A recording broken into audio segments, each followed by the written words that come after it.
Mr. Pappas, if you win election, you'll be the first openly gay congressman from New Hampshire.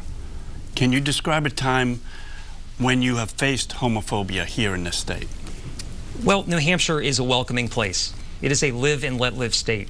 It's a wonderful place to call home, and I think the hallmark of our state is that we respect the dignity of each and every person within our borders. And we've been on the leading edge of the fight for equality as well.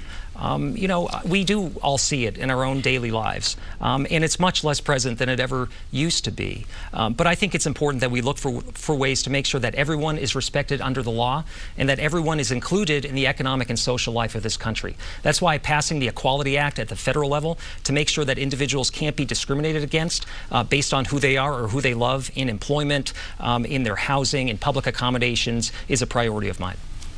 And Mr. Edwards, your election would also be a historic one as you would be the first black congressman elected in New Hampshire. Can you describe a time when you've faced racism here in the Granite State? I can. I actually, unfortunately, this is not reflective of New Hampshire. It's reflective of some leaders in New Hampshire who held positions, and these were not conservatives.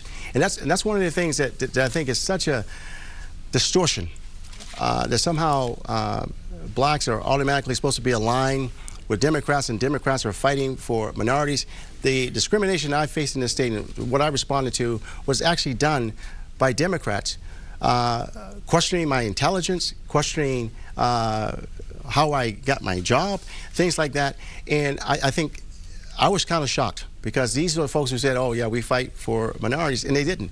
So I've faced that, I've stood up to that, and unfortunately, Chris has not stood up to his own party. Again, the Democratic Party brought Alex Baldwin to our state, someone who has used racist slurs, someone who's used anti-gay slurs, and he didn't do anything about that. He didn't challenge his party on that.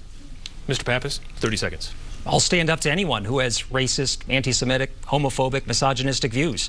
I'll do it for anyone who holds a public office or anyone who is in public life or who's an actor.